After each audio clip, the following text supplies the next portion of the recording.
합격 해커스. 군무원 이번에 7월 15일 토요일에 치러진 군무원 9급부터 제가 행정법 해설하도록 하겠습니다. 오늘 이거 찍고 나서 바로 이제 7급도 제가 강의 촬영해서 업로드 할 거예요. 1번부터 25번까지 쭉 갈 건데 총평은 제가 따로 작성해서 업로드를 해놨으니까 한번 보시면 될 것 같아요. 근데 가장 두드러지는 특징이라고 한다면 행정법 총론만 놓고 보면 9급이 좀 7급보다 어렵지 않았나, 저는 좀 개인적으로 그런 생각이 들어요. 자, 9급이 좀 어려웠으니까 먼저 한번 쭉 봅시다. 1번부터. 초반부에는 좀 괜찮은데 뒤로 갈수록 좀 문제가 어려워지는 경향이 있습니다. 자, 그래서 총론은 한 23문제 출제됐고 강론은 한 2~3문제 출제됐다, 이렇게 보시면 되고요. 1번부터 쭉 보시면 행정법 일반 원칙 출제가 됐죠. 그래서 1번 같은 경우는 부당결부 금지 원칙, 그리고 2번 평등 원칙, 3번 신뢰보호, 4번 신의성실 원칙인데 3번 같은 경우는 신뢰보호 원칙 한 개에 걸리게 되죠. 공익을 현저히 해칠 우려가 있기 때문에 이 부분은 신뢰보호 원칙 요건이 모두 충족됨에도 불구하고 한 개에 걸려서 신뢰보호가 안 된다, 이런 얘기입니다. 그래서 한 개라고 한다면 두 가지, 사정 변경이 있겠고, 두 번째, 만약에 이 사람의 신뢰를 보호하면 공익이 너무 침해가 당한다, 그래서 사익을 좀 희생해서라도 공익을 보호하고 싶다, 그러면 신뢰보호를 안 할 수도 있다는 거죠. 자, 이렇게 해서 간단히 치고 넘어가면 되는 거고요. 자, 2번 같은 경우는 2번에 1번 행정행위가 효력을 발생하려면 정식으로 송달이 돼야 돼요. 그러니까 중간에 뭐 우연히 정보공개 청구를 통해서 입수를 했다, 아니면 우연히 인터넷에 접속했다가 내부 게시판에 업로드된 걸 발견했다, 이런 거 안 됩니다. 정식으로 나한테 송달이 돼야 효력을 발생하니까 1번 틀린 내용인 거고요. 자, 아침부터 해설하려니까 말이 좀 꼬이네요. 자, 2번 같은 경우는 우리 판례의 좀 독특한 입장인데, 원래는 우리 행정행위가 성립을 하고 공장으로 치면 처분을 만들어요. 공장에서 열심히 제작하고 그걸 우리한테 택배로 보내주죠.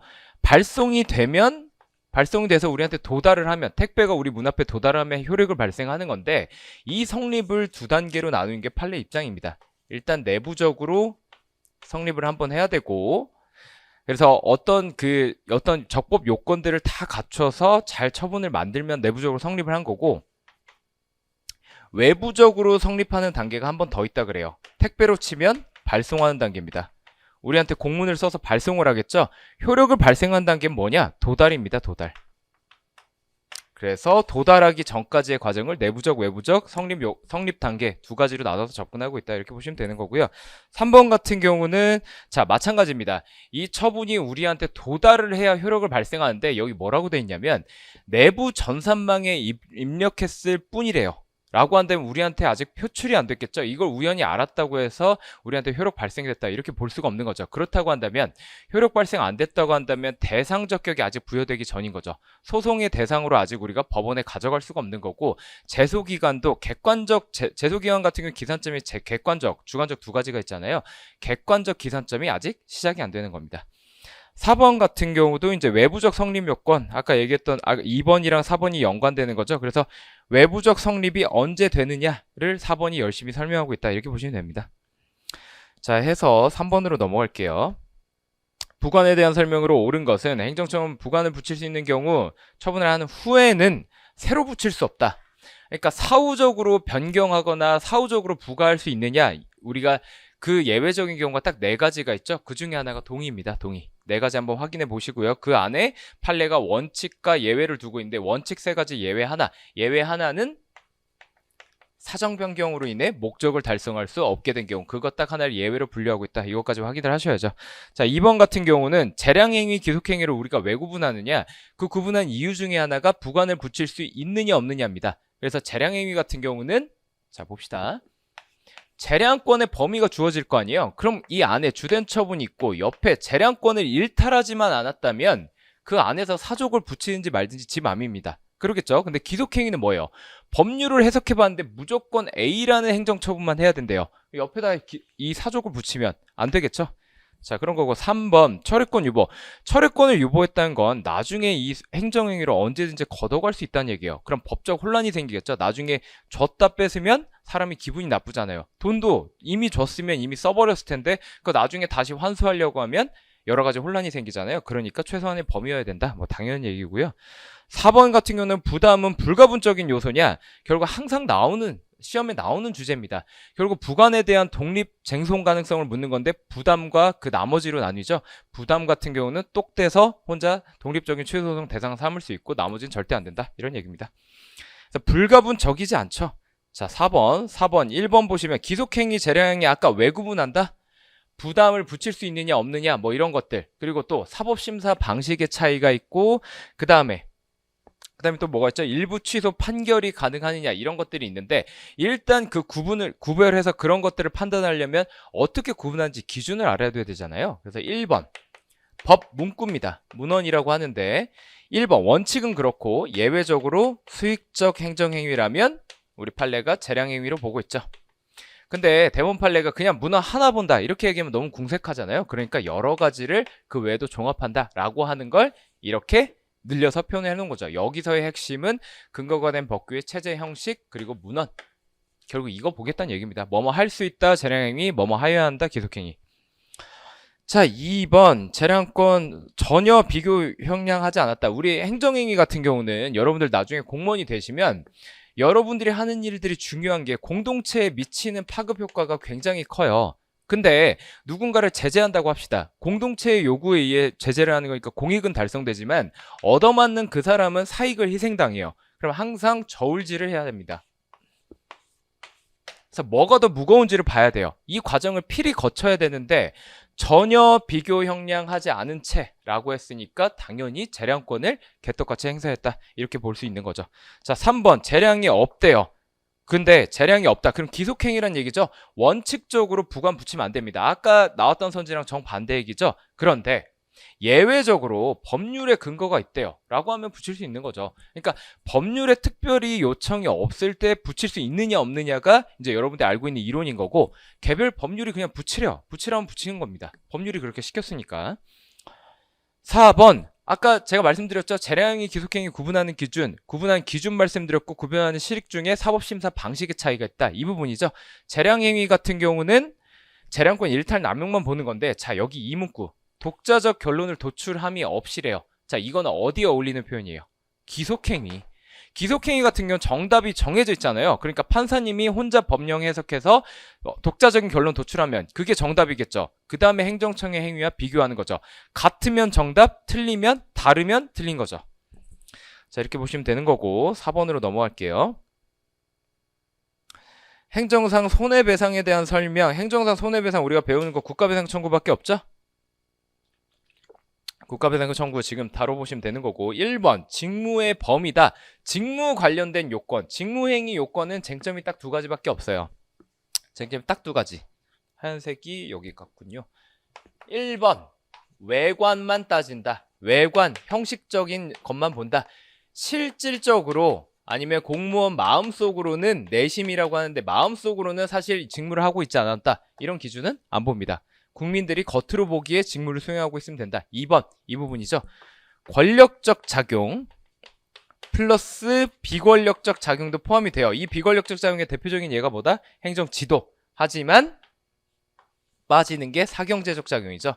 사경제적 작용은 우리가 이런 거예요. 뭐 부동산 사고 팔고 우리 되게 사적이죠. 뭐 임대차를 하고 말고 지극히 프라이빗한 경제활동 이런 것들은 우리 행정작용의 범위에 포함될 수 없다 이런 얘기입니다. 그래서 단순히 사경제 주체로서 하는 작용 포함되지 않는다. 자 2번은 이제 영조물의 설치 관리하자. 무과실 책임이죠. 무과실 책임 같은 경우는 결국에는 하자가 있는지 없는지를 보는 건데 객관적으로 일단 1번 객관적으로 파악하는 게 우선이겠죠. 어떤 시설에 하자가 있냐 없냐는 당연히 객관적으로 먼저 봐야죠. 근데 객관적으로만 보면 너무 범위가 좁아요. 예를 들면 사격장, 공항 이런 데는 어때요? 옆에 살고 있다고 하면 소음이 발생하죠. 대표적인 사례가 이런 것들인데 귀가 찢어지죠. 그러면은 사격장, 공항 같은 경우는 객관적으로 아주 기능에 부합하게 잘 지어졌으니까 이렇게 원활히 활용이 돼서 소음이 발생하는 거겠죠. 객관적인 관점에서 보면 오히려 이 공항은 잘 돌아가고 있는 거예요. 오히려 이 사격장 아주 잘 돌아가고 있는 거야. 근데 주변 사람들 입장에서 미친다고요.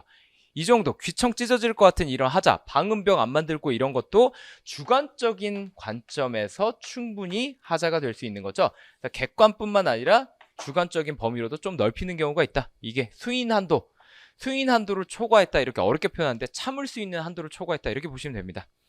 자, 3번 같은 경우는 외국인이 피해자인 경우, 자, 이런 거죠. 우리나라 사람이 일본 공무원에 의해서 손해를 받았으면 우리나라 이 국가배상 논리에 따르면 일본 정부에다가 국가배상 청구해야 되죠. 근데 만약에 그거 해준대요. 일본 정부가 우리 국민이 일본에서 일본 공무원 때문에 손해를 입었으면 일본 애들이 배상을 해준대요. 그러면은 우리도 해줘야겠죠. 근데 만약에 저쪽이 안 해주면 우리도 해줄 이유가 없죠. 그걸 어려운 말로 상호 보증이라고 표현을 하는 겁니다. 상호 보증의 요건을 갖추면 너네가 해주냐 우리도 해준다 이런 건데 반드시 그걸 명시적으로 조약을 체결할 필요 없어요. 그냥 저쪽 관행이 그렇고 저쪽 사례가 충분히 있다라고 한다면 확인이 되는 거죠. 반드시 너네도 해줄 테니까 우리도 해줄게. 저쪽 수상이랑 우리 대통령이랑 손잡고 조약까지 체결할 필요 없다는 얘기입니다. 4번 임의적 전치주의죠. 별말 없으면 다 임의적 전치주의 생각하시면 됩니다. 근데 별말이 있는 경우만 딱 외우고 나머지 다 임의적 전치주의다 이렇게 생각하면 되겠죠. 자, 1번 교통, 우리 면허 정지당하고 면허 취소당한 경우 있죠. 음주운전 해가지고 그런 거 같은 경우는 무조건 면허 관련 제재는 행정심판부터 중앙행정심판위원회 해야 하고, 특수한 분야들 3개만 보시면 돼요. 조세 어렵죠. 특허, 저 같은 진성 문과들은 특허를 알 수가 없죠. 그리고 노동, 굉장히 특수한 법률 관계죠. 이 3개 같은 경우는 필요적 전치주의니까 이거 나머지는 다 임의적 전치주의다 이렇게 생각하시면 됩니다.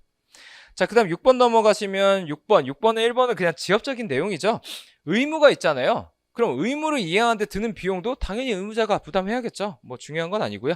2번, 요놈의 사립대학교가 문제인데요. 사립대학교. 이거 아마 제가 지금 살짝 헷갈리는데 그 지자체가 정보 공개 청구권자가 된다 이런 지문이 지금 7급에도 나온 것 같아요. 그래서 한 번에 정리를 하자면 정보 공개 청구권자, 정보 달라고 하는 사람이 옆에 일단 있을 거고 얘가 공개 의무자한테 신청을 하겠죠. 그러면 이쪽은 일단 모든 국민이라 해서 엄청나게 확장해 놓고 일정한 외국인은 다 주면 안 되죠. 아주 엄격하게 좀 제한을 해서 일정한 외국인의 대표적인 사례가 지금 4번 선지 확인하시면 되고, 모든 국민이 이제 신청을 하는데 그러면은 보통 국가나 뭐 지자체나 아니면 공공기관 해서 이런 애들 다 포함하는 게 개념이 뭐냐면 공공기관입니다. 근데 문제는요, 공공기관이잖아요. 여기에 사립대학교가 포함이 돼요. 법에 뭐라고 돼 있냐면 각급 학교라고만 돼 있거든요. 국공립이냐 사립이냐 정하지를 않고 있어요. 그리고 사립학교라 하더라도 되게 공적인 교육적인 기능을 담당하고 있잖아요. 그렇기 때문에 시험에 잘 나온 거예요.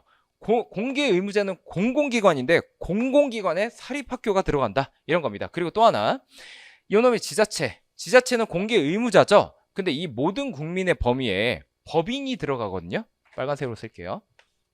자연인, 법인, 권리 능력 없는 사단, 재단 다 들어갑니다. 그러면은 지자체는 지방자치법에 따르면 법인이에요. 그러니까 얘네도 여기 한번 줄 서본 거예요. 나도 여기 서서 다른 지자체나 국가가 갖고 있는 정보 갖고 싶다는 거야. 한번 이 자리 서서 청구를 해봤지만 지자체는 여기 들어오면 안 된다. 지자체는 무조건 이쪽, 그리고 사립대학도 이쪽. 자, 그런 거고, 자, 3번. 자, 정보공개 청구 대상이 되는 정보를 구하는 사람에게 증명 책임이 있다. 증명 책임도 이 틀에서 한번 볼게요.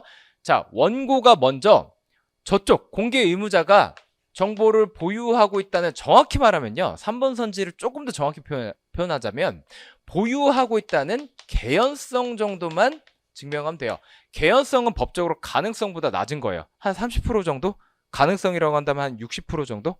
이 정도만 갖고 있을 것 같지 않아요? 라고 한다면 얘가 그 다음에 폐기했다. 미안한데.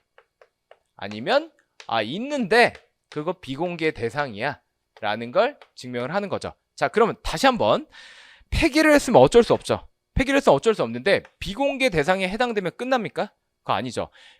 법조문에 뭐라 되어 있냐면 비공개 할 수 있다고 돼 있죠. 재량이 있죠. 그렇기 때문에 비공개 대상에 해당돼도 그럼에도 불구하고 공개할 수 있어요. 그럼 다시 한번 일로 넘어와서 원고가 한 번 더, 재량권 일탈 남용이다. 너 공개할 수도 있었잖아 라고 하면서 다시 한번 논증하는 식으로 끝나는 거죠. 이렇게 입증 책임 서로 부담하고 그런 식으로 소송이 진행된다. 이렇게 보시면 됩니다. 4번은 방금 말씀드렸고요. 자, 6번에 4번 방금 말씀드렸고, 7번 봐볼게요. 행정상 손실 보상. 7번에 1번은 좀 특이한 게 있죠. 잔여지라는 개념은 일단 알고 계셔야 돼요. 시험장 들어갈 때쯤이면. 잔여지라는 건요, 이런 겁니다. 뒤에 이제 산이 있는 거예요. 이 땅이 있고 여기에만 딱 도로가 있어. 뒤는 막혀 있고 앞에만 도로 있다고 해봅시다. 이게 내 땅이었는데 국가가 딱 요만큼만 필요하다고 하면서 이만큼만 사업지로 쓰겠다라고 하면서 수용해 간 거예요. 근데 문제는 뭡니까? 얘죠, 얘. 얘만 남게 됐죠. 그래서 잔여지예요. 그럼 둘 중에 하나예요. 얘는 가격만 좀 떨어지고 끝날 수 있어요. 왜냐면 앞에 이제 도로로 가기가 좀 어려운 거야. 갈 수 있긴 한데 어려워. 라고 하면 가격만 좀 떨어지고 끝나겠죠. 그때 그러면 그 가격 하락분에 대한 보상을 청구를 하는 걸 손실보상이라는 말이 이제 여기서 되게 좁게 쓰이는 겁니다. 잔여지 보상의 일종이에요. 손실보상. 가격만 조금 보상. 근데 두 번째, 아예 이런 경우도 있을 수 있죠. 아예 못 가요. 그럼 얘는 뒤는 산, 앞에는 도로로 나가지도 못해. 완전히 꼼짝 갇혔죠. 그럼 이마저도 사달라고 요구를 해야겠죠. 그게 수용 청구입니다. 두 개의 결정적인 차이점은 뭐냐? 수용 재결을 얘는 거쳐야 그 다음에 소송으로 나아갈 수 있는데 얘는 안 거쳐도 돼요. 안 거치고 곧바로 야 이거 80%인데 80억이었지. 그럼 이거 20%니까 20억이겠네? 내놔 라고 하면서 보상금 증감 청구 소송 걸 수 있다는 겁니다. 당연히 사업 시행자가 피고가 돼야겠죠. 형식적 당사자 소송이니까. 자, 2번 수용 재결을 불복하여 취소 소송 제기하는 때 이것도 구조 이게 토지보상법 특유의 논리가 아닙니다. 기존에 배웠던 원처분주의 그대로. 해설 강의니까 제가 모든 이론을 설명하진 않을게요. 어떻게 풀었어야 했는지만 제가 짚어드릴 거예요. 수용 재결이 원처분이죠. 이 재결은요. 말 그대로 행정심판 재결이죠. 그쵸? 근데 이 재결이라는 건 이의 신청을 거쳐서 나오는 건데 여기서 이의 신청은 또 그냥 우리가 알고 있는 이의 신청이 아니라 특별 행정심판 청구하는 거죠. 자, 원처분이나 재결이 있으면 뭐다? 원처분주의 하에 얘한테 하자 있으면 얘한테 소송 걸고 얘한테 하자 있으면 얘한테 고유한 하자가 있으면 얘한테 소송 걸고 근데 지금 별말 없으면 고유한 하자 없다는 거죠? 그럼 얘 대상으로 소송 걸면 되는 겁니다. 자, 그런 거고, 자, 얘는 수용재결이란 건 관할토지수용위원회가 그때그때 관할에 맞는 토지수용위원회가 내놓는 거죠. 중앙이면 중앙, 2개 이상 시도에 걸쳐 있으면 중앙, 아니면 특정 시도에 국한된 거면 지방토지수용위원회. 그렇기 때문에 어디 있습니까? 중앙토수위 또는 지방토수위 중 적절한 걸 골라서 피고를 해서 수용재결의 취소를 구해야 된다. 이런 얘기입니다. 자, 2번 같은 경우는 이제 법조문에, 3번 같은 경우는 이제 법조문에 뭐 90일, 60일이라는 특별한 기간이 정해져 있다. 한번 보시면 되는 거고요. 자, 4번 같은 경우는 우리 토지 수용의 큰 절차. 가장 먼저, 야, 우리 3기 신도시 개발할게. 라고 사업을 인정하고 고시를 해야겠죠. 그 다음에 뭔가 진행되는 거 아니에요? 그쵸? 근데 이 앞에 부분이랑 뒤에 뭐가 오든 간에 하자 승계가 안 된다는 게 원칙이죠. 자, 그래서 하자 승계가 안 되니까 사업 인정 고시 절차 누락했다. 그건 2단계에 국한될 뿐이죠. 일로 하자 승계가 될 수 없다. 이런 얘기입니다. 하자 승계라는 걸 짚어내는 게 포인트였죠. 8번에 1번. 자, 이거는 서울특별시 지하철 공사는 공법인이잖아요. 공법인. 근데 공법인이든 공무수탁사인이든 어때요? 얘네는 공무를 위탁받은 범위 내에서만 행정청이자 행정주체가 되는 거고 그 범위를 벗어나면 그냥 일반 회사예요. 공법인이라 해도 우리 그냥 일반 회사 다니잖아요. 그러면 여기서 지하철 사장이 소속 직원을 그냥 징계했대요. 그럼 삼성전자가 그 안에 있는 일개 과장 징계하는 거랑 다를 게 없어요. 비슷한 판례로 한국마사회가 뭐 기수사, 뭐 조교 이런 사람들 안에 징계한 케이스가 있죠. 면허 취소하고 한 케이스가 있죠. 그거랑 판례가 논리가 똑같아요. 일반 회사가 징계한 거니까 이건 사법행위다. 2번, 자, 공기업 준정부기관 이거 같은 경우는 이제 판례의 이제 흐름을 여러분들 알고 있어야 돼요. 일단 논리적인 흐름이 뭐냐? 1번, 이게 사법상 지들끼리 그냥 사법적으로 계약한 거에 근거한 입찰 참가 자격 제한 조치인지 아니면 법률에 근거한 것인지. 자, 보세요. 법률이면 이거 행정법이겠죠? 그렇죠? 행정법이겠죠. 계약이면요. 지들끼리 그냥 사법상 계약 체결한 거죠. 이쪽은 당연히 사법관계로 나아가야 되고 이쪽은 공법관계겠죠. 근데 여기서 지문에서 뭘 했습니까? 계약에 근거했댔으니까 그냥 사법관계로 애초부터 빠지는 거죠. 만약에 이제 법률에 근거했다라고 했을 때는 웬만하면 공법관계일 텐데 뭐 한수원, 한국전력 어쩌고 사례가 되게 많아요. 그 중에 딱 하나만 처분으로 안 받죠. 그게 뭐다? 수도권, 매립지, 공사 사례. 이렇게 정리하시면 되죠. 자, 3번 같은 경우는 국유재산에 대한 행정재산 사용 허가. 이거 어제 이제 이론 시간에 한번 나갔던 건데 이거 표 그려서 정리를 해야겠죠? 이거는 번거롭더라도 이번 국가직 구급, 지방직 구급 연달아 출제됐기 때문에 무조건 다 알아두셔야 돼요. 어떤 재산이 있습니다. 그럼 나라 거냐 내 거냐, 나라 거냐 개인 거냐 따라 나눌 수도 있고, 그게 공적인 목적, 어떤 목적에 제공되느냐에 따라서 공물, 사물로 나뉠 수가 있어요. 그럼 이렇게 나뉘겠죠. 이렇게 나뉘는데 사유재산은 뭐 우리 관심사가 아니에요. 그래서 이 칸은 그냥 지우시면 됩니다. 지우시면 돼요. 그래서 좀 넓게 쓸게요. 사유재산 빼버리고 국공유만 좀 넓게 써봅시다. 이 책에 일단 큰 체계를 보여드리려고 사유도 한번 써봤는데, 일단 사유는 우리가 관심 안 가진다 이렇게 보시면 되고, 쭉쭉 그어봅시다. 자, 이런 상황인데 공물을 국공유인데 공적 목적으로 사용된다. 뭐 좀 자연스럽죠. 국가 거니까 공적으로 쓰는 거, 그거를 행정재산이라고 합니다. 행정재산. 근데 국가 건데 국가가 그냥 사적으로 지가 건물주인 것 마냥 막 어디 막 임대 놓으면서 월세 놀이를 해요. 그러면 그런 것들은 일반 재산, 옛날 용어로 잡종재산이라고 합니다. 법률 관계는 크게 두 가지로 나뉘어요. 첫 번째, 빌려준 케이스, 안 빌려준 케이스. 두 가지예요.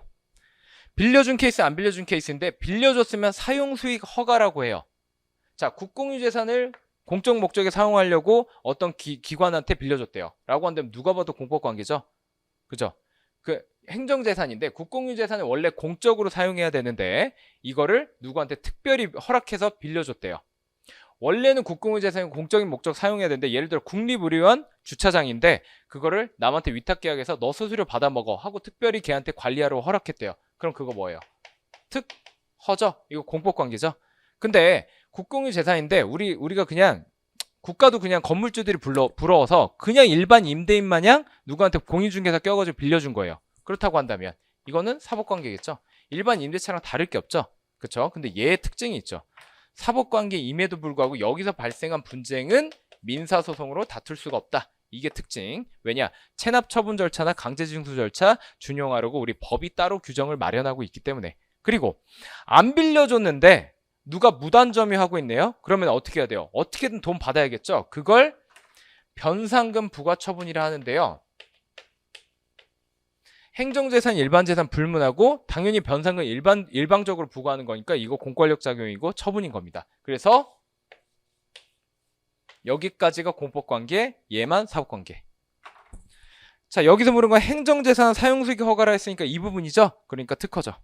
자, 4번 기부자가 기부 체납했대요. 그냥 개인적으로 국가한테 줬다고 보는 거예요. 그래서 10년 동안 내가 일단 너 10년 뒤에 그냥 가져도 되는데 내가 딱 10년만 쓸게 한 거예요. 그럼 국가 입장에서 손해볼 게 없죠. 어차피 10년 뒤에 이거 나한테 공짜로 주는 거니까. 그래서 10년 그렇게 계약을 체결했는데 10년 끝나니까 이 독지가가 1년만 더 쓸게 라고 한 거예요. 근데 국가가 매몰차게 거절한 겁니다. 왜냐면 그 뒤에 계획을 이미 다 세워놨거든. 자, 그러면 이게 공권력 행사냐 사법적 계약, 사법상 행위냐 이렇게 본 건데 사법상 행위로 봤습니다. 둘 간에 그냥 10년 뒤에 너 방 빼고 이제 내가 가질게 이렇게 대등한 당사자 사이에 계약 체결한 것 마냥 이렇게 파악하고 있는 거예요. 그냥 판례가 그렇게 맞다. 그리고 사실 공권력으로서 일방적으로 뭐 그 거부 처분한 게 뭐 얘 입장에서 일방적으로 뭐 당한 것도 아니잖아요. 애초에 자기들끼리 합의한 바에 따라서 미안한데 10년 이상 안 될 것 같아. 방 빼줘 라고 한 거니까 굳이 뭐 공권력의 일방적 행사 이렇게 볼 이유가 없는 거죠. 자, 9번 보시면 9번에 1번 뭐 그렇다. 뭐 그냥 이런 사례가 있다 보시면 되고요. 2번 같은 경우는 평등 원칙인데 똑같이 도박하다 화투치다 걸린 거예요. 근데 누구는 파면하고 누구는 가볍게 징계해요. 왜냐? 누구는 반성문 100장 썼거든요. 안 쓴 놈은 당연히 무겁게 징계한 게 맞겠죠. 그거 가지고 평등원칙 위반이라고 하면 안 된다 이런 거고. 자, 3번 같은 경우는 뭐 그냥 당연한 얘기라서 한번 읽어보세요. 뭐 당연히 이 여부를 기준으로 판단하겠죠. 그리고 4번 애초에 우리 소송법 보면 첫 추변을 왜 하는지 한번 생각을 해보세요. 여러 가지 처분 사유. 일단 A라는 처분 사유를 내가 들이밀었는데 이게 쫄리는 거예요. 이게 소송 가면은 뭔가 배척당할 것 같아. 그러니까 B로 바꾸거나 B라는 사유를 추가하는 거죠. 그 얘기 뭐예요? A가 꼭 아니더라도 B나 C 뭐 어떤 적법한 사유 하나만 충족되면 그 처분의 적법성은 유지된다는 거죠. 그러니까 그 관점에서 보면 다른 징계 사유만으로 타당성 인정하기에 충분하면 그 징계 처분은 유지된다. 이렇게 보면 되는 거죠.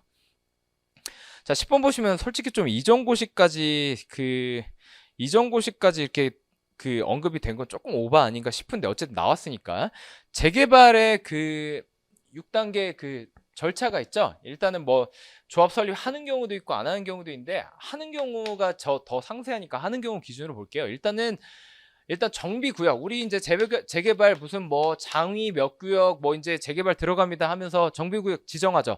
정비구역을 지정하고 고시해요.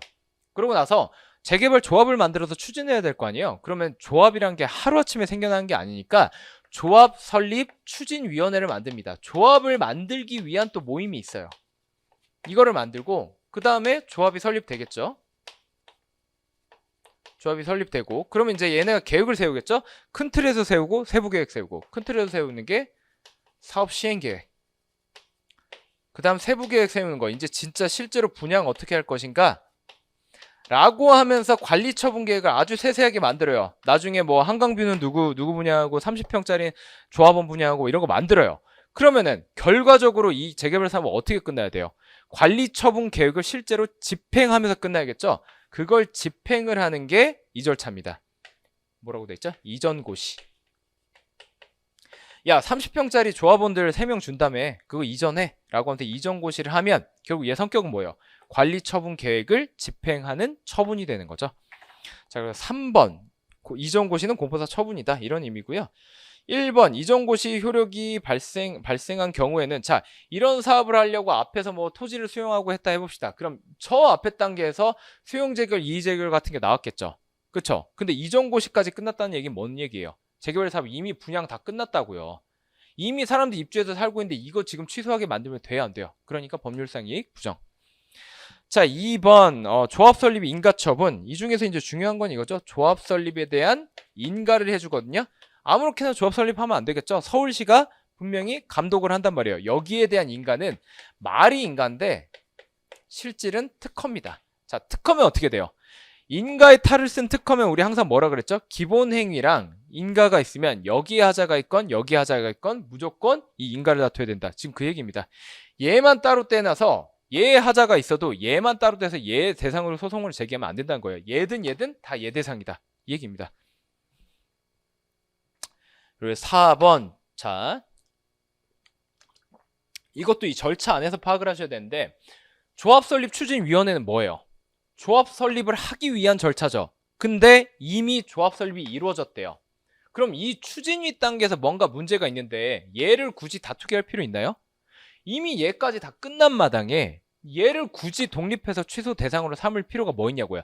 얘한테 문제 있으면 차라리 얘를 대상으로 소송하면 모르겠는데 이미 조합 설립까지 다 된 마당에 그 전 단계인 추진위 구성 승인 처분을 뭐하러 다투냐는 겁니다. 그 관점에서 보시면 되는 거고요. 자, 그래서 재개발 조합의 그 절차를 꼼꼼히 알고 있느냐? 이게 이제 이해가 바탕이 되지 않으면 좀 풀기 어려운 문제였다. 자, 11번은 사실 제가 봤을 때는 저 2, 3, 4번을 풀고 1번 판례를 몰라도 2, 3, 4번 가지고 충분히 소거법으로 풀 수 있지 않았나 싶습니다. 자, 일단 11번에 1번 같은 경우는 옛날에 94년도에 이런 거예요. 약간 한일 항상 라이벌 관계잖아요. 저희 동경대, 일본의 최고 대학 도쿄대가 뭐 그쪽 수능 선택 과목으로 한국어를 선택하면 뭐 도쿄대 자격 요건을 안 준다 뭐 이랬나 봐요. 그래서 우리나라도 일본어를 뺀 거예요. 우리 수능 볼 때 선택 과목 보잖아요. 일본어 선택 과목으로 해서는 서울대 지원 자격을 안 준 거예요. 이러니까 뭐 유명한 외고 있죠. 뭐 대원외고 이런데 어느 외고인지 기억이 안 나는데 아무튼 그 특목고 일본어과 학생들이 이제 난리가 난 거죠. 다 서울대 가고 싶어 하는데 지금 나 3년 내내 배운 일본어로는 서울대를 못 가게 생긴 거야. 그러니까 서울대 국립대였잖아요. 국립대도 공법인이죠. 행정 주체고 이러니까 야 니네 지금 뭐 하는 거냐. 이딴 식의 주요 요강을 내면 내가 지금 손해보지 않냐 라고 하면서 헌법소원을 건 건데 헌법소원의 대상으로 일단 인정을 했습니다. 했으니까 다퉈졌겠죠. 자, 그런 사안이고요. 2번 아까 제가 얘기했죠.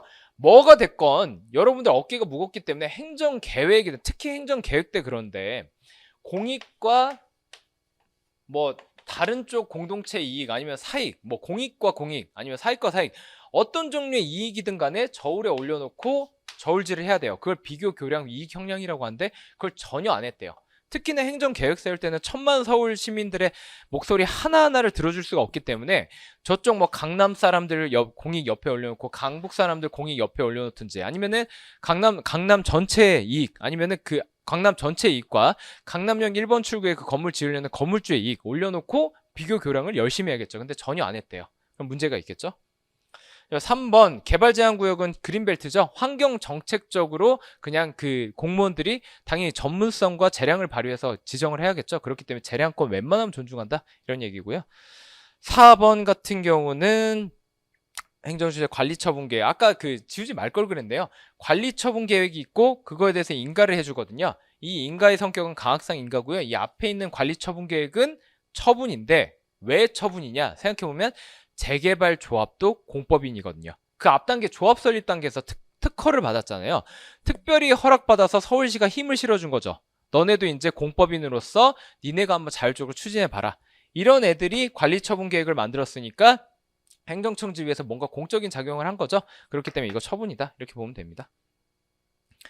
자, 12번에 1번. 자, 이것도 조금 이제 난해한데 원래는 여기서 끝날 문제가 아니죠. 여러분들 면허 부자들이 있어요. 가끔 보면 보통 사람들 면허 하나 따고 끝나지만 면허 막 특수 대형 뭐 오토바이 이런 거 다 따로 그 하는 사람들이 있거든요. 그러면은 면허증이 그때그때 계속 한 장, 두 장, 세 장 쌓이는 게 아니고요. 여기다 그냥 적어줘요. 뭐 2종 보통, 1종 대형 이런 식이에요. 그러면 이 면허증은 물리적으로는 지금 한 장이지만 관념적으로는 몇 장으로 이렇게 나눠져 있는 거죠. 그쵸? 이 상태예요. 이 상태에서 특정 면허에만 지금 뭔가 문제가 생겼어요. 내가 특정 면허 관련해서만 뭔가 음주운전을 했어. 그 레카차 몰다가 했어. 그럼 레카차 면허 관련해서만 지금 문제 생긴 거죠. 오토바이를 예로 들어 볼게요.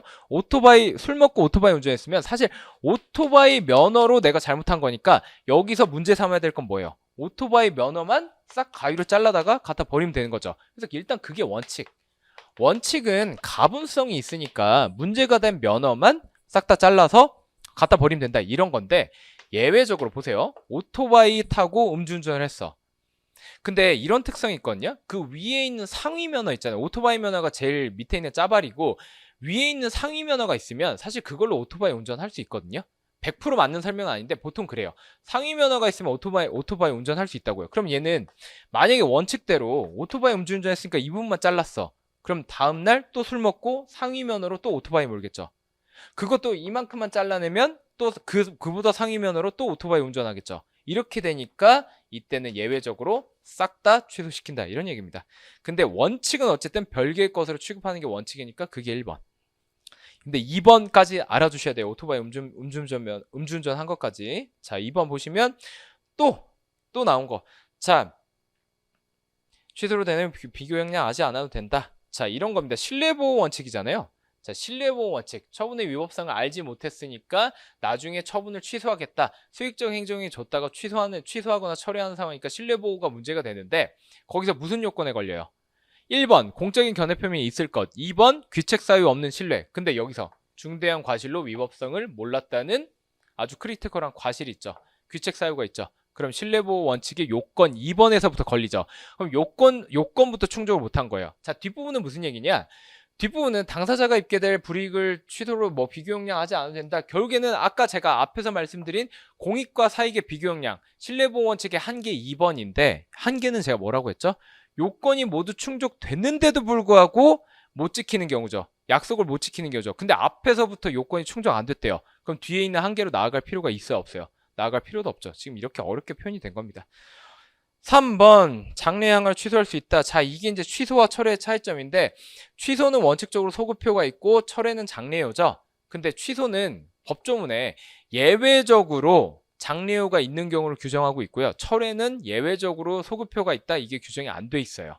자, 소급표 같은 경우는 예외적으로 정당한 사유가 있으면 장래효가 예외적으로 취소에는 장래효가 인정된다. 맞는 얘기. 근데 철회는 반대로 예외적으로 소급표 인정된다. 이런 거 없습니다.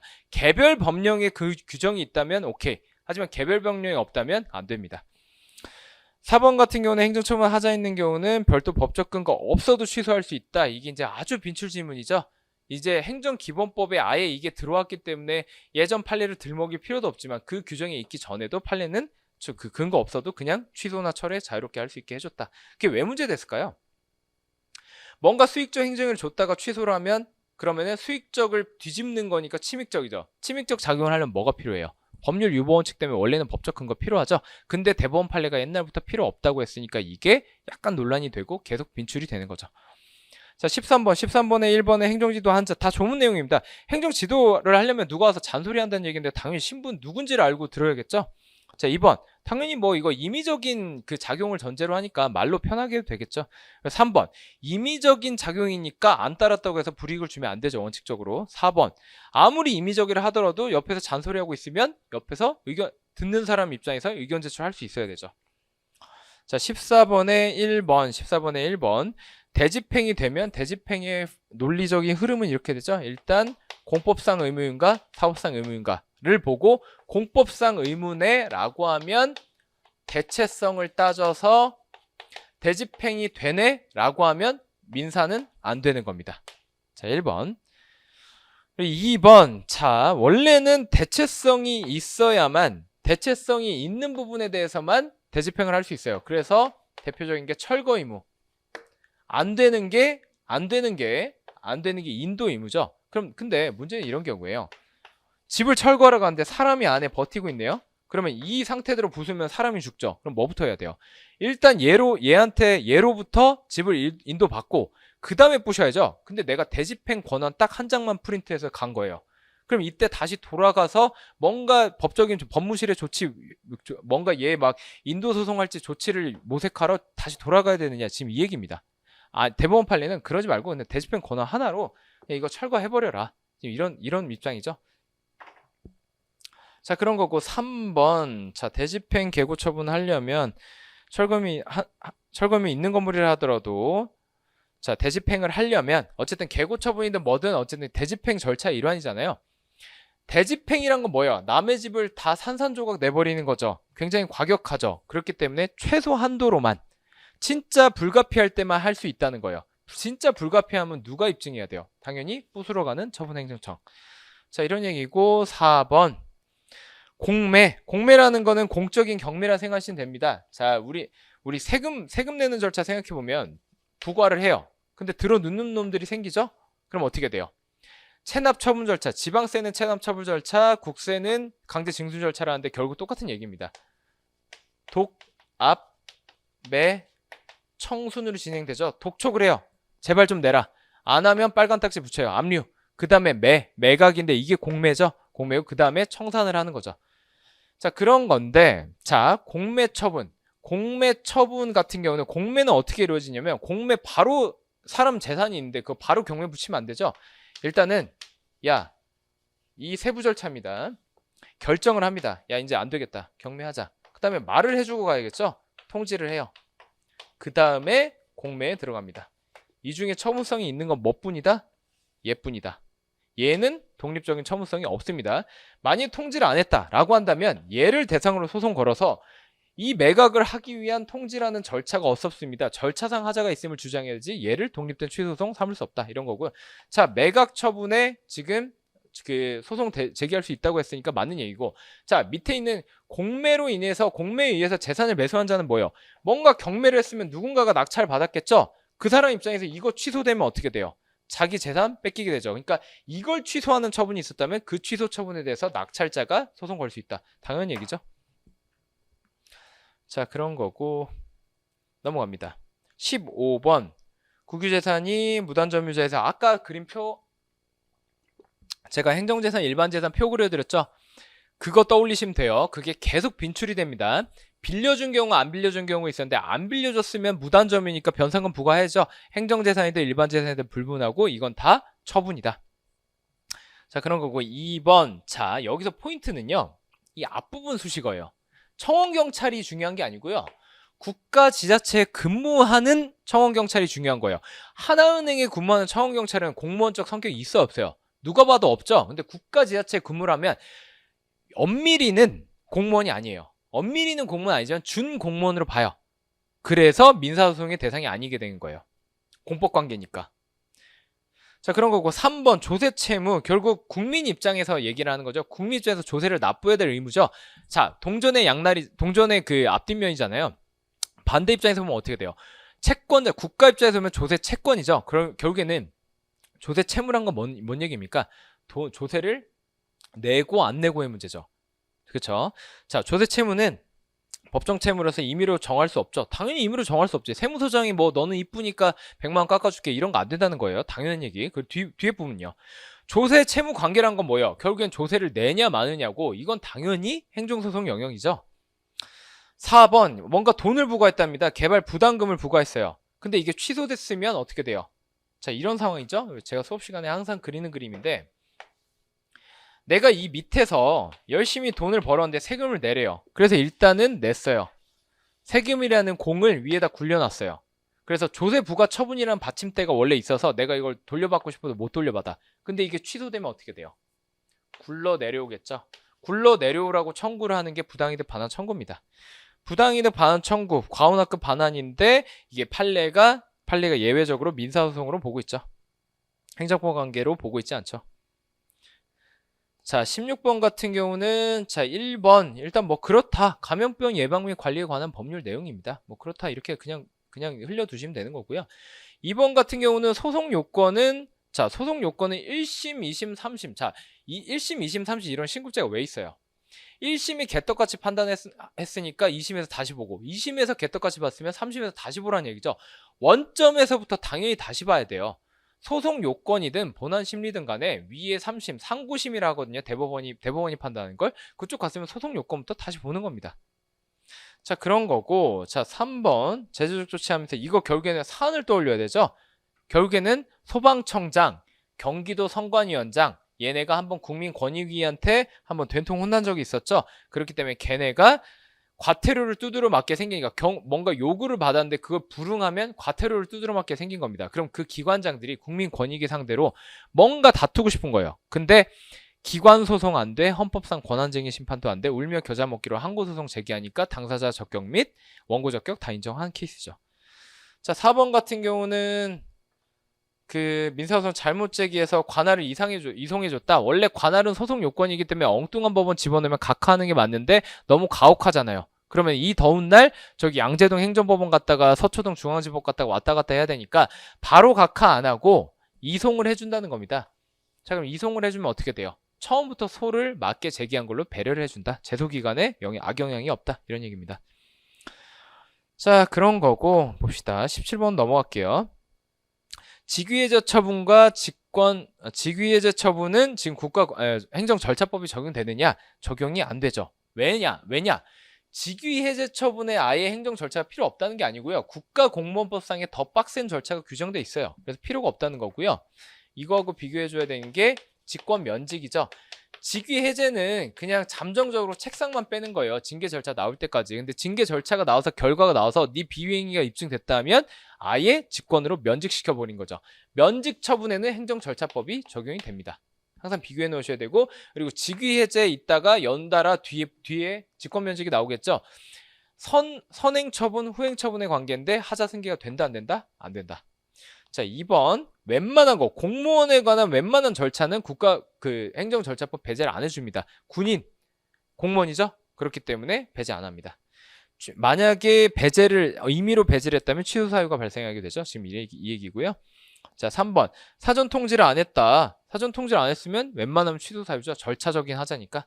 자, 더 볼 필요 없고. 4번 행정규칙은 위임이 없으면 당연히 내부적 효력만 있고 대외적으로 구속하는 효력이 없죠. 그렇기 때문에 재판할 때 거들떠도 안 보죠, 판사님이. 대신에 내부적인 효력이 있으니까 지들끼리 정한 거니까 그걸 위반하면 징계의 대상은 된다.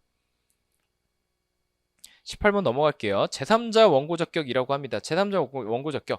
원래는 행정처분 직접 상대방이 원고 적격을 갖는 게 자연스럽죠. 지가 한 대 두드려 맞고 났으면 내 뺨이 너무 아픕니다 라고 하면서 원고 자리에 앉아있으면 그걸 누가 뭐라 하겠어요.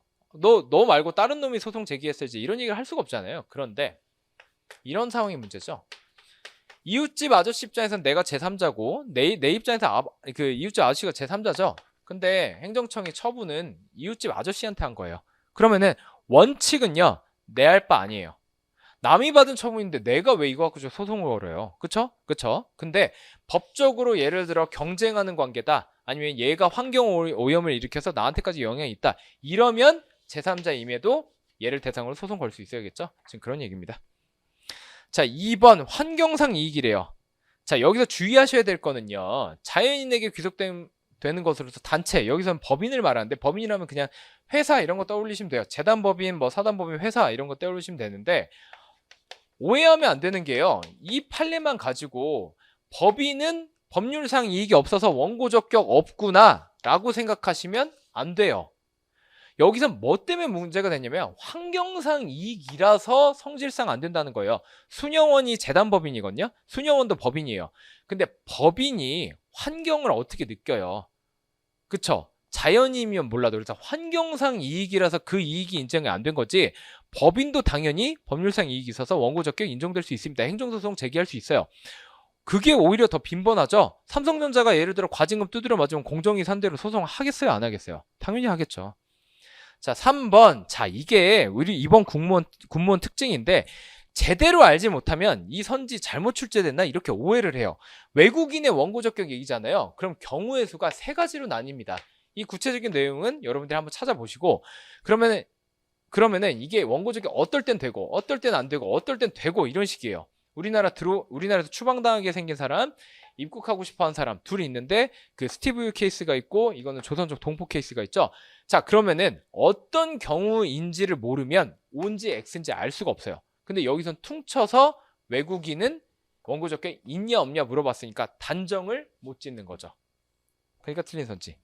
4번 처분 등의 법률상 이익이 침해되는 경우뿐만 아니라 침해가 우려된대요. 당연하죠. 아니 내가 주먹으로 한 대 이미 맞은 경우도 그렇고 이미 눈앞에 와 있어 라고 한다면 이거 소송 오히려 침해될 우려가 있을 때 소송을 거는 게 더 적합하지 않겠습니까? 이거 당연히 얘기고요. 자, 19번에 1번 어렵게 나왔는데 어렵게 나왔어요. 이거 19번에 1번이 상당히 까다로운 선지였다 봅니다. 원래 이런 거죠. 국가배상법 2조 5조 그러니까 일반적인 불법행위고 이건 영조물이죠. 뭐든 간에 일단은 얘네한테 기본적으로 국가배상 책임이 성립을 하고요. 그런데 가끔 이런 경우 있잖아요. 이걸 가지고 확정지어야 되는데 2개 이상의 지자체가 엮여 있거나 가해자로서 국가 지자체 공동 책임인 경우가 있죠. 그러면은 둘 중에 누가 배상해야 돼? 이런 문제가 생기잖아요. 그래서 6조에서 뭐라고 하고 있냐면 사무 귀속 주체가 있고 비용 부담자 뭐 이런 식으로 뭔가 갈라진다라고 한다면 비용 부담자도 너도 같이 책임져 이렇게 하고 있습니다. 그래서 웬만한 결론은 얘 국가 지자체 어쩌고 다 연루됐다 그러면 싹 다 책임이 있다 이렇게 내면 되는데 여기서 정확히 뭐라 했냐면 5조 소정의 배상 책임 누구한테 있느냐 이걸 물은 거예요. 그래서 어려워요. 보통은 그냥 싹 다 책임 있다 이렇게 결론 내면 되는데 이건 그게 아니었던 거예요. 자, 이건 뭐냐면 원래 그 신호기 같은 거 신호등 같은 거 도로 관리하고 뭐 신호등 관리하는 거는 당연히 그 신호등이 위치한 그 지방 자치단체의 사무예요. 사무 귀속 주체 누구다? 지방자치단체. 당연히 그 신호등이 거기 있으니까. 근데 지자체 공무원들이 맨날 구청에서 시청에서 일하다가 거기 나가서 막 신호등 만지고 할 수 없으니까 신호등은 누가 제일 전문가예요? 경찰이죠, 경찰. 근데 경찰은 지금은 뭐 지방 자치경찰 뭐 이런 얘기하지만 옛날만 해도 무조건 다 국가소송이었단 말이에요. 그러다 보니까 결국 누구한테 지방자치단체가 맡긴 거예요? 국가한테 맡긴 거죠. 자, 그러면 판례는 이렇게 본 거예요. 일단 이 사무 귀속 주체는 얘니까 이 신호기에 의해서 뭔가 사고가 났으면 5조에 의한 영조물 책임은 지방이 져요. 지방자치단체가 져요. 그런데 아까 뭐랬죠? 비용 부담 주체도 웬만하면 그 연루된 애들 다 엮어다가 국민한테 배상해주자는 주의를 했잖아요. 경찰이 국가소속이면 이 경찰들 인건비도 이 신호기 관리하는 비용에 포함되죠. 근데 그거 누가 지출해요? 국가가 지출하니까 국가가 6조상의 책임이었던 거예요. 그래서 둘 다 책임진다. 이게 결론인데 여기선 정확히 5조에 따른 책임 물었죠. 그러니까 지방자치단체가 맞습니다. 상당히 어려웠죠. 자, 2번 같은 경우는 사안 보시면은 이게 여기를 지방자치단체가 아예 법적으로도 사실적으로도 관리를 전혀 안 한 케이스예요. 그렇기 때문에 지방자치단체가 뭔가 포괄적으로 다 관리해야 되지 않느냐 이런 의문이 제기됐는데 아예 관리조차 안 하고 있었기 때문에 공용 개시라는 건 이런 얘기입니다. 이게 강론 얘기긴 해요. 공적인 목적에 내가 이걸 사용하겠습니다 라고 선언하는 거예요. 근데 그게 그것조차 없었다면 전혀 책임 안 진다 이런 얘기입니다. 3번 아까 한 얘기죠. 설치 관리를 맡은 자 누구예요? 5조에 따른 사무 귀속 주체고 뒤에 있는 놈은요. 비용 부담자 6조죠. 둘 다 책임입니다. 보통은 이렇게 나와요. 보통 이렇게 나오는데 1번이 좀 세부적으로 물었죠. 4번도 이제 조금 예외적인 건데 이거 70년대 판례입니다. 원래 지금 그 전투 등 직무집행 등과 관련해서만 이중배상이 적용이 되죠. 이중배상 2조 1항 단서 읽어보세요. 전투 등 직무집행이라고 했는데 그 등을 되게 넓게 해석해요. 지금 판례는. 그래서 전투가 아니더라도 낙석 사고 현장 순찰하는 거 전투 아니죠? 그런 것들 다 포함을 시켜요. 넓게 보는 입장인데 이 70년대 판례는요. 그걸 좁게 해석해요. 좁게 해석해. 그래서 숙직실에서 순직했대요. 당직서다 순직했으면 전투 아니죠. 그럼 여기서 빠지는 거예요. 빠지면 어떻게 돼요? 이중배상 금지에 안 걸리니까 국가배상도 받고 다른 법에 따른 보상도 받을 수 있다. 이게 결론입니다. 70년대 판례. 자, 20번 행정심판 재결의 효력입니다. 재결의 기속력이 인용재결 효력이죠? 그쵸? 기속력은 뭐예요? 제가 조금 속된 말로 표현하자면 원고가 이겼으니까 눈 깔아 이거죠? 이겼으니까 눈 깔라는 거예요. 인용 판결이면서 확정 판결이 돼요. 행정심판도 똑같아요. 여기선 판결이 재결이죠? 그러니까 인용 재결의 효력이다. 기각 재결 당연히 인정 안 된다. 자, 2번. 뒤에 부분 내용은 뭐냐면요. 기판력에 대한 설명입니다. 자, 근데 이거 기판력은 뭐예요? 말 그대로 판례 선행 판결이 뒤에 후행 소송에 미치는 효력이죠. 판자 자체가 판례에 인정된다는 거예요. 근데 이건 재결이잖아요. 행정심판위원회의 결론이잖아요. 여기 그런 거 없어요. 그리고 논리적으로 생각해봐요. 재결의 기판력이 인정되면 재결의 결론을 못 뒤집는다는 거예요. 근데 행정심판 다음 단계로 우리가 뭘 나아가게 하고 있죠? 행정소송을 할 수 있죠. 기판력이 미치면 행정소송 가봤자 결론이 안 뒤집힌다는 얘기예요. 특별한 사정 없으면. 말이 안 되잖아요. 자, 그런 거고 3번 기사동이 인정되는 사유. 재결 이 기속력이 미치면 기사동이 인정되는 기본적 사실관계 동일성. 그게 동일한 내용의 처음에 또 반복하면 어떻게 돼요? 내 원고가 이겼는데도 눈을 안 깐 거죠. 그러니까 기속력 위반. 근데 기사동이 동일하지 않으면 기속력 위반 아님. 자, 이런 거고 형성력이라는 거는 자, 재결이 일단 확정이 됐어요. 그러면 그거 자체로 법률 관계가 형성되는 거예요. 별도의 후속 행위가 필요가 없다는 얘기입니다. 자, 그럼 보세요. 취소 재결 나오면 그냥 곧바로 취소되죠. 그쵸? 변경 재결 나오면 곧바로 변경되죠. 왜냐? 행심위가 그냥 변경해버렸으니까. 처분 재결은 처분이 없었는데 행심위가 그냥 처분해버렸죠. 후속 조치 필요해요? 없어요? 필요 없죠. 그러니까 형성 재결. 이 재결 그 자체로 법률 관계가 형성돼 버렸잖아요. 자, 21번은 뭐 사실 조문 내용이라서 옳지 않은 선지가 뭐냐면 2번입니다. 2번 같은 경우는 동의 안 했다는 이유로 그냥 재화나 서비스 제공 거부하면 안 돼요. 그 자체를 거부하면 안 된다. 뭐 사실상 우리 그 체크 안 하면 그 다음 페이지 안 넘어가긴 한데 어쨌든 법조문상으로는 그렇다. 나머지 다 맞는 선지. 이렇게 보시면 되는 거고.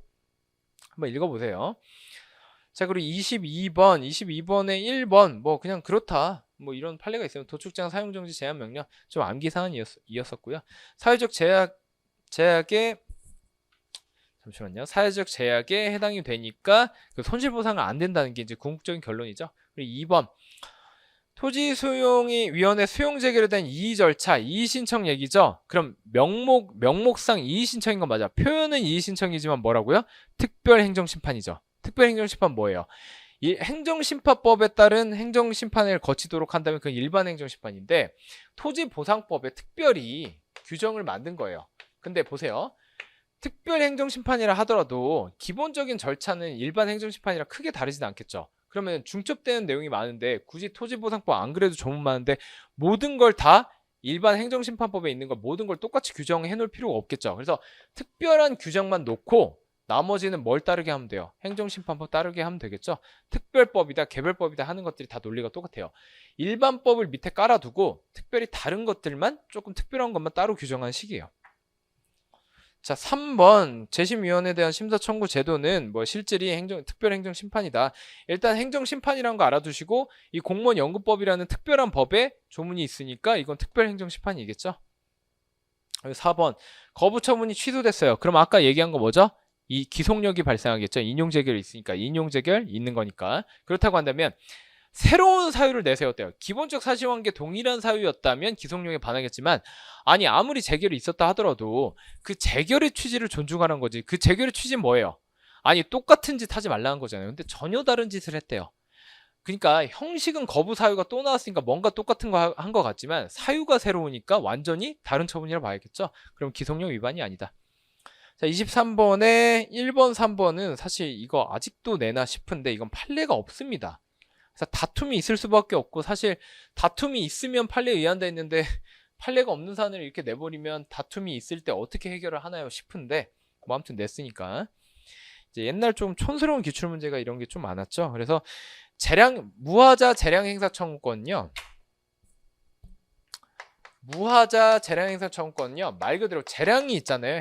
행정청한테 제발 하자가 없게 절차 좀 잘 지켜서 재량을 행사해달라 이런 얘기입니다. 이런 얘기고요. 그다음에 이에 비교해 둘게 행정 개입 청구권인데 너가 좀 적극적으로 와서 나를 도와달라 이 얘기예요. 그러면은 자 무하자 재량 행사 청구권이죠. 뭘 전제로 하고 있죠? 재량 행위. 재량이 있어야만 하자 없게 재량을 행사해달라고 요청할 거 아니에요. 근데 행정 개입 청구권은 둘 중에 하나예요. 재량일 수도 있고 기속일 수도 있어. 근데 기속행위란 건 뭔 얘기예요? 법에서 이미 정하고 있다는 거죠. 행정청 빨리 튀어와서 도와줘 라고 정해졌으니까 이거는 당연히 도와줘야 돼요. 뭐 별다른 논리가 없어. 재량이 문제가 되는 거죠. 행정청한테 나한테 튀어올 수도 있고 안 올 수도 있는 재량이 있다면 행정 개입 청구권이 100% 보장되느냐 문제가 있죠. 그러면은 100% 보장되는 때는 언제라고 봐야 돼요? 재량이 0으로 수축되는 때. 0으로 수축되면 어떻게 될까요? 사실상 기속행위가 되죠. 이런 거죠. 국민이 피를 흘리고 죽어가. 그쵸? 근데 나 혼자서는 우리 가족들이 못 도와주는 상황이야. 자력구제가 안 돼요. 그럼 무조건 행정청은 도와줄 수 있는 상황이면 당연히 경찰이 튀어와야겠죠. 이때는 행정 개입 청구권이 성립을 한다. 이런 거고요. 자 보세요. 재량 행위네요. 그럼 일단 기본적으로 얘는 깔고 가죠. 그럼 얘도 깔고 가나요? 아니죠. 0으로 수축할 때만 행정 개입 청구권도 생기죠. 그러면은 재량이 있는데 그게 0으로 수축했대요. 그럼 얘도 인정되고 얘도 인정되죠. 그걸 얘가 얘로 전환된다. 이렇게 표현을 합니다. 1번. 3번 같은 경우는 재량 행위인 경우 이해관계 있는 개인은 무하자 하자 없게 행사해달라고 청구할 재량이 있다. 청구할 권리가 있다. 3번. 2번. 사회적 기본권 성격하는 연금 수급권. 여기서 말하는 연금 수급권은요. 헌법에 규정된 뭔가 권리예요. 근데 헌법은 한번 읽어보시면 알겠지만 지극히 추상적이거든요. 그래서 헌법에 근거해서 나한테 100만 원 주세요, 200만 원 주세요 이렇게는 할 수가 없어요. 그걸 구체하는 개별 법률이 있어야 된다. 2번 얘기고요. 자, 사실 4번 선지가 가장 빈출이고 이게 행정법적인 지문이죠. 나머지는 뭐 헌법이고 약간 그냥 이론에 불과한데 4번은 이겁니다. 옛날부터 우리 고을이 너무 깨끗했어요. 그래서 1등급 타이틀이 있었어요. 생태지역 1등급. 근데 이게 언젠가 이미 망가진 거야. 그래서 타이틀이랑 지금 실질이 괴리되고 있죠. 그러다가 행정청이 실질을 보고 완전 쉐시네.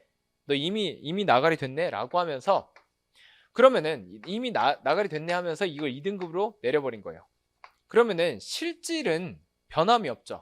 1등급에서 2등급으로 내려갔지만 원래 개판이 돼 있었기 때문에 간판만 갈아 낀 거죠. 그러면 이거 가지고 주민들이 기분 나쁘고 소송 걸면 판사님 눈에 뭔 생각이 들겠어요? 야, 실질에 있어 행정청이 이렇게 개판 만든 게 아니지 않느냐. 이 실질에 맞게 간판을 갈아 껴준 건데 오히려 고마운 거 아니니? 라는 얘기를 하겠죠. 그래서 법률상 이게 없다고 인정한 겁니다. 자, 그런 거고 24번 두 문제 나왔습니다. 자, 1번. 자, 교육부 장관이 국립대가 이제 총장을 뽑아야 되죠. 총장을 뽑아야 되는데 후보가 둘이 있었습니다.